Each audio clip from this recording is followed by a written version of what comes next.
For most of the last century, story structure was a choice, a paradigm to follow, a model to believe in, a language shared by writers, readers, and the people signing the cheques.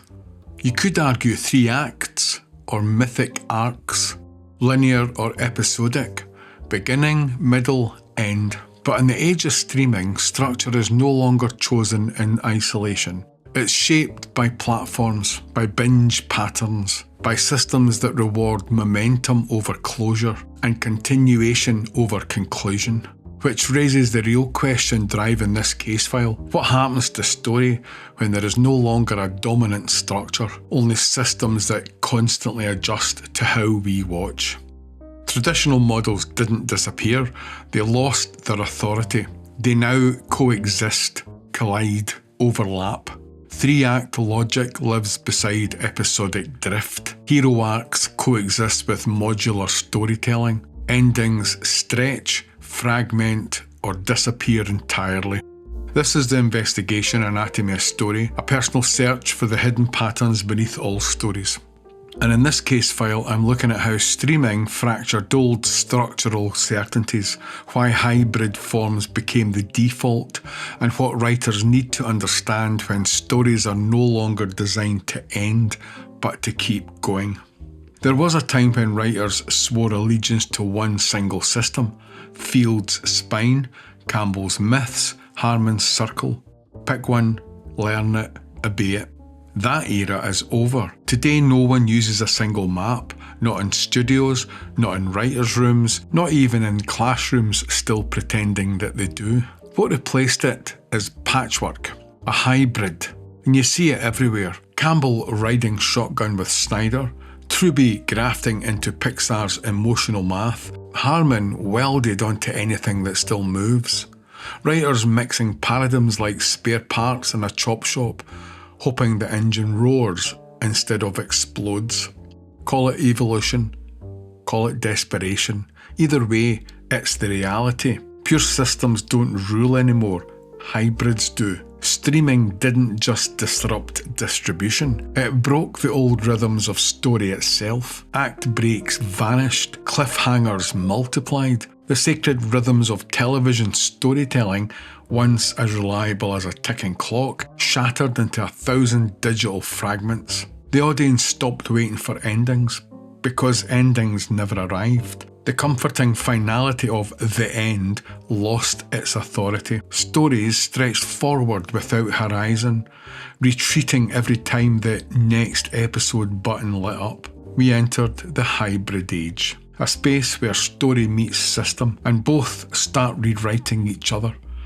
Art fused with infrastructure, intuition forced into partnership with data. Netflix, Amazon, Disney+, new gods of structure. Not because they love story more than the old studios, but because they know more about how we consume it. Every pause, every skip, every drop-off, tracked, measured, fed back into the next draft. Writers' rooms don't just debate character anymore, they study engagement curves. Heat maps replace hunches, retention graphs replace instinct. The algorithm doesn't merely observe story, it trains it. Like a lab experiment, narrative variables are adjusted to maximise attention, hook the brain's reward centres, reduce friction, smooth resistance.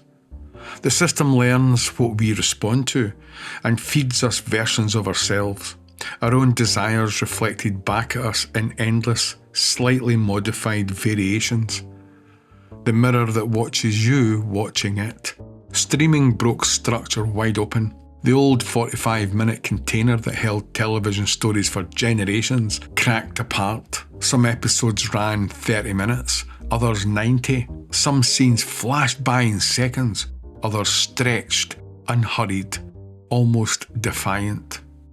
Episodes became acts, seasons became sentences, punctuation shifted, commas replaced periods, paragraph breaks replacing commercial breaks. Writers stopped thinking of 3 acts, they started thinking in waves. Rhythm replaced resolution. The tide of story ebbed and flowed across episodes, across seasons, sometimes across entire series. The binge became the new rhythm. Endings blurred into openings. The traditional pleasure of anticipation transformed into the dopamine rush of immediate gratification. You can see the hybrid blueprint everywhere. In Breaking Bad, where TV's patience meets film's precision. In Fleabag, where fourth wall break and rebuild into emotion. In The Bear, where structure isn't plot-driven at all. It's pulse, pressure, and collapse. These shows speak a new language, borrowed from cinema, television, gaming, even the fractured attention patterns of social media. Stories that don't fit cleanly, the audience learn to crave the mess. Because life is messy, a neat resolution started to feel like a lie. But evolution leaves bodies behind. The landscape is littered with cancelled experiments, brilliant failures, shows that died not because they were bad, but because they didn't satisfy the metrics fast enough. The algorithm rewards comfort, predictability, recognition, engagement over risk.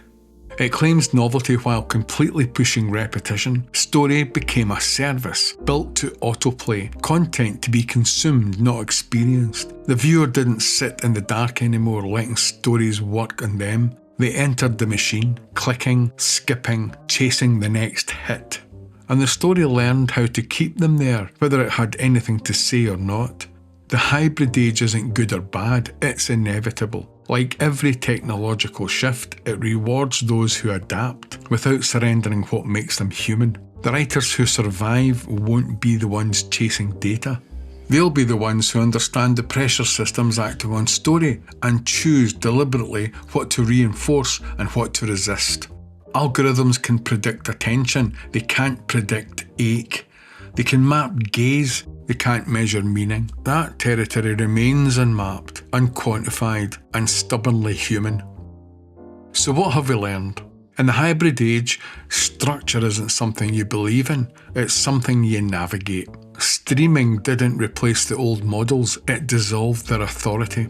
3 acts still exist, myth still echoes, beats still land, but none of them operate alone anymore. Structure has become situational, shaped by format, duration, audience behaviour, and systems designed to keep stories in motion rather than bring them to rest. That's why ideology fails here. No single model can govern an environment that never settles, which means the responsibility shifts back to the writer. Every writer becomes a mechanic eventually, not to worship the machine, but to keep the story alive inside it. Structure in the hybrid age isn't a belief system, it's a set of working choices made scene by scene, episode by episode, with no promise of permanence. And that's not the death of storytelling, it's the moment responsibility finally lands where it always belonged, in the hands of the person doing the writing. I'm Terry Dre, and this is the Investigation Anatomy of Story. And if you want the worksheets in your hands for this case file, there's a downloadable PDF waiting below. Your written brief for everything we've covered here and how to use it in your own writing. Details are in the description. Case file 10 is now closed. Till the next one opens, be seeing you.